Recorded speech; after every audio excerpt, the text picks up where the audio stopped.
What can you learn about content creation by studying goose hunting?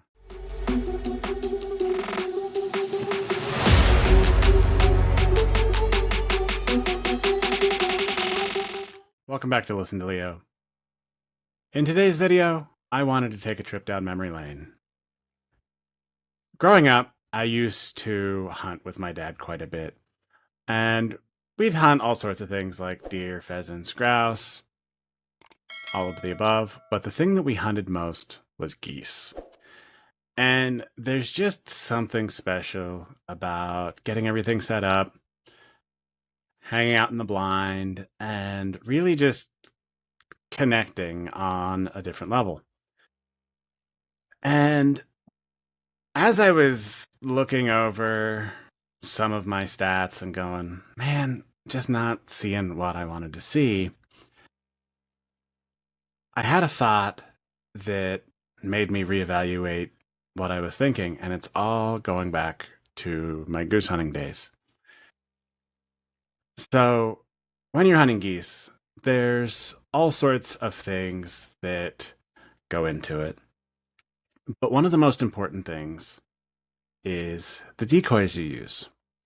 So there's a million different types of decoys. Some of them are kites that fly up in the air and resemble a goose flying. There are some that are just like silhouettes, which are flat pieces of wood cut and painted to look like geese. There are full body geese. There are giant full body geese.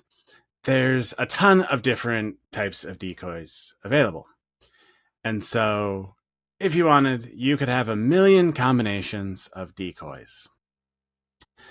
And I remember being in Cabela's one time with my dad, and we're standing by the decoys looking at, all the new types they've got out.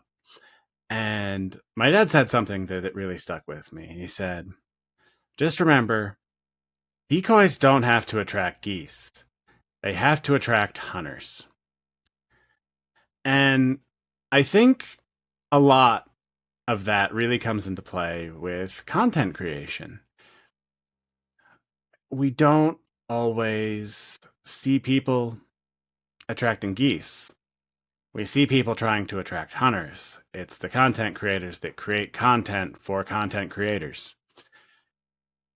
And the problem is, some of that content is actually good content. Some of those decoys actually work. But how do you tell which ones? So, goose hunting is a long season. And, around here starts in September, goes all the way through February, a couple of breaks in there, but the difficulty level changes throughout the year. In the early season, the geese are pretty naive. They don't know they're being hunted.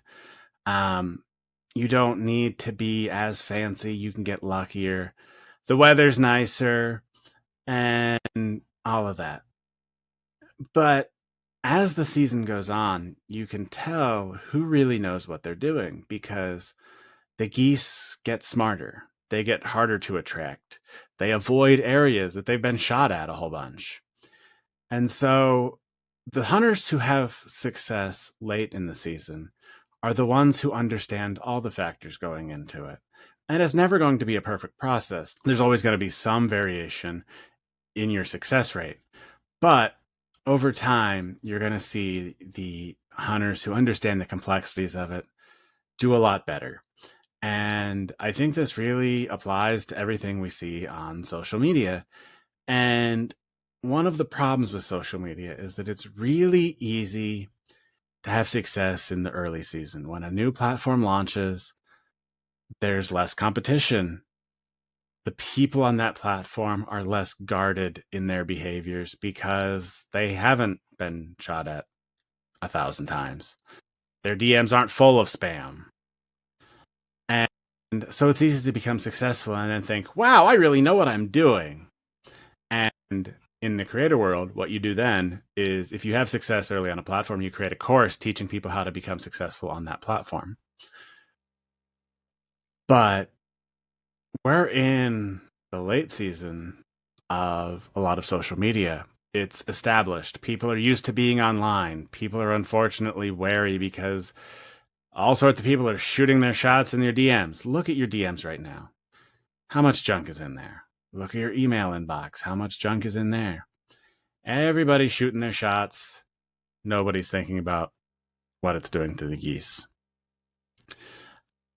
And that's one of the problems you have as an experienced hunter who's taking your shots carefully, understanding that each shot you take potentially will keep the geese from coming back. So you better be accurate with your shots, or you're going to really hurt your future attempts.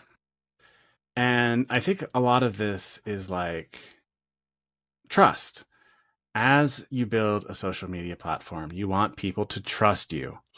And when you're trying to attract geese, you've got to get your geese to trust you so they fly in and come close so that you have a shot. But everybody wants to sell you decoys because decoys are the easiest thing to sell, because the decoys travel between fields. They travel between locations. There's all sorts of variations, and you can't easily tell which ones are the most successful. And so all you have to do is you have to convince the hunter that it's going to help you be more successful. And for the hunters who don't spend a ton of extra time on it, they do it for fun on the weekends. They enjoy throwing some money in to get the new decoys so that they can show off for their friends and show that they've got the latest and greatest. It's all about having the newest equipment, the best equipment, the coolest tech. But there's no guarantee that these decoys actually work. And that's okay, because once they sell you the decoys, that's it. They're yours. Now it's up to you to use them well. I think this is true of a lot of online courses too. There are a ton of courses out there, and it's really important to pick the right ones and to understand that no course has all the answers. Now, if you take several courses, you can usually start to figure out which pieces they have in common and start to understand the overall complexity a lot more. Because the reality of it is that the conditions are always changing. Sometimes there's different weather. Sometimes there's different fields. You've got to watch what's happening and adapt accordingly. And that's where the experienced hunters who have studied kind of the landscape around, they've studied, the animals they're hunting, they have an understanding of how all of these different changes affect behavior. And so they can adapt where they go hunting on a given day to the current conditions. And this is something you really have to learn as a creator. The thing that worked early in a platform's life are not going to be the same thing that works when it's established, because everyone's going to see what works and they're going to copy it, but they're going to copy it badly. It's like taking a photocopy of an image over and over and over again. If any kids actually know what photocopies are. Anyway, look it up. Watch Office Space. But it loses resolution over time. And so people just keep repackaging these same ideas, and it ends up being pretty much meaningless because all of the additional context underneath end up not being accounted for. And they just try to say the decoys. Because again, they don't actually have to be successful. They just have to get you to think that they could be successful. Because that's when you make the purchase. So as you go down your content creation journey, I want you to realize that you don't have to have the best decoys.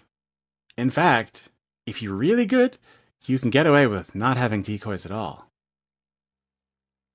There's a lot that you can do in terms of watching the behavior of the geese, in terms of, figuring out what conditions are happening when, they're behaving this way versus, this other way. How do conditions change? Watch for these differences.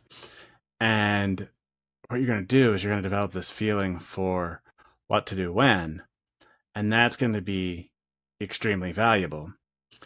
And then when you understand how to read the overall landscape, you can apply the decoys you've got and make that stuff more effective.